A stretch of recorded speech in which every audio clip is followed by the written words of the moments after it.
Hello friends, legal info विकास YouTube channel में आपका बहुत बहुत स्वागत है। दोस्तों, आज हम इस वीडियो में बात करेंगे आपसी सहमति से डाइवोर्स किस तरीके से ले सकते हैं, म्यूचुअल कंसेंट डाइवोर्स क्या होता है, इसे लेने में कितना समय लगता है, किस किस डॉक्यूमेंट की रिक्वायरमेंट होती है और किस सिचुएशन में म्यूचुअल कंसेंट डाइवोर्स लिया जा सकता है। दोस्तों, mutual consent divorce Hindu marriage act के 13B का प्रोविजन है और इसमें आपसी सहमति से तलाक देखिएगा। तलाक के दो प्रकार होते हैं, एक तो म्यूचुअल कंसेंट डाइवोर्स, एक contested divorce. Mutual consent divorce जो इजीली आप 1 मंथ में करा सकते हैं। जी हाँ, इस पे भी मैं डिटेल में बताऊंगा कि 1 मंथ में कैसे करा सकते हैं। दूसरा कंटेस्टेड डाइवोर्स, जिसमें सालों साल लगता है, जिसमें एक पक्ष दूसरे पक्ष पर डाइवोर्स के लिए पिटीशन फाइल करता है। इसमें कोई आपसी समझौता नहीं होता है और इसमें सालों साल का समय लगता है। इसकी कोई टाइमलाइन नहीं होती है। केवल हम इस वीडियो में बात करेंगे म्यूचुअल कंसेंट डाइवोर्स यानी 13B। दोस्तों, वैसे तो अपनी शादी को ख़त्म करने से बुरा कुछ नहीं हो सकता है, बट कई बार अंडरस्टैंडिंग या मनभेद इतने मतभेद में बदल जाते हैं कि आप आपस में एक दूसरे के साथ रह ही नहीं सकते। इतने मेंटली डिफरेंसेस आ जाते हैं कि साथ रहते ही नहीं हैं। रोज़ के झगड़े होते हैं, रोज़ के क्लेश होते हैं और सिचुएशन उस स्टेज पर पहुंच जाती है कि दोनों ही आपसी सहमति से डाइवोर्स लेने के लिए एग्री होते हैं। तो इस सिचुएशन में म्यूचुअल कंसेंट डाइवोर्स की पिटीशन कोर्ट में फाइल होती है हिंदू मैरिज एक्ट के 13B में। 13B में डाइवोर्स लेने के लिए डेट पर डेटें नहीं लगती हैं, जैसा अमूमन लोगों को लगता है कि कोर्टों में तो अगर तलाक लेंगे सालों साल लग जाता है। तो कई बार कपल क्या करते हैं या समाज क्या कराता है कि उनका आपसी समझौता करा देता है ना। एफिडेविट बनवा दिया, अलग अलग रहने लगे, कहीं और शादी कर ली। तो यह अपने आप में गलत है। गलत इसलिए है अगर आप बिना डाइवोर्स लिए केवल नोटरी या एफिडेविट पर आपसी समझौता या एमयू मेमोरेंडम ऑफ अंडरस्टैंडिंग बनवा के दूसरी शादी यानी रीमैरिज कर रहे हैं, तो इस सिचुएशन में आपको प्रॉब्लम यह आएगी जहां आपने रीमैरिज की है।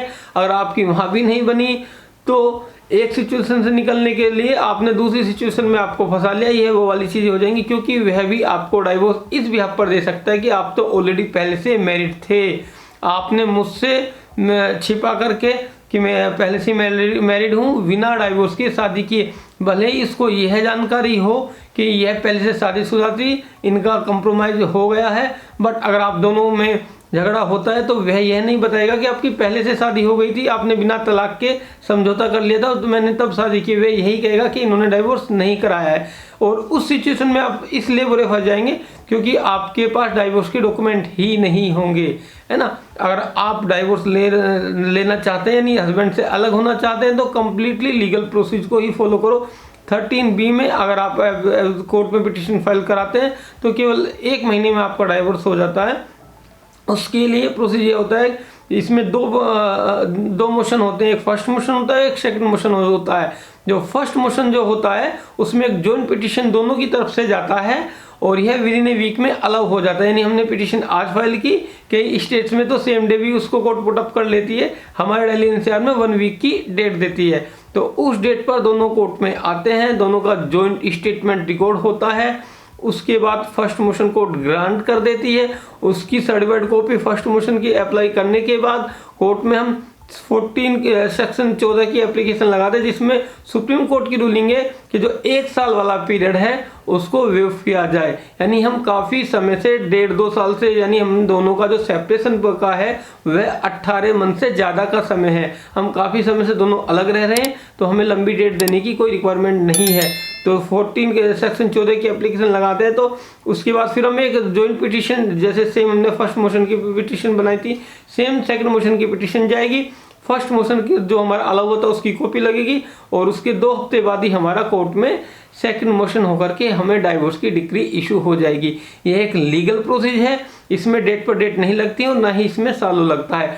डॉक्यूमेंट की बात करें तो कोई स्पेशल डॉक्यूमेंट नहीं चाहिए होता है, केवल शादी का फोटो, शादी का कार्ड, दोनों लोगों का आधार कार्ड। अगर आपने कोर्ट मैरिज की थी तो आपका मैरिज रजिस्ट्रेशन सर्टिफिकेट, अगर आपकी अरेंज मैरिज थी तो आपका वेडिंग इन्विटेशन कार्ड की रिक्वायरमेंट होती है। यदि आपकी शादी 10-15 साल पुरानी है तो कार्ड की रिक्वायरमेंट नहीं है।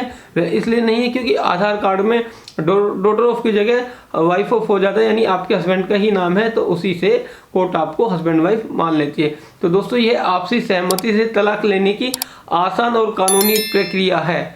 दोस्तों, इससे रिलेटेड आपकी कोई क्वेरी है या आप डाइवोर्स लेना चाहते हैं या इसके बारे में कोई जानकारी जानना चाहते हैं तो दिए गए कमेंट सेक्शन में जाकर के आप हमें कमेंट कर सकते हैं, या मंडे टू संडे यानी 7 दिन सुबह 8 से शाम 8 बजे के बीच आप हमारे हेल्पलाइन नंबर पर कॉल भी कर सकते हैं।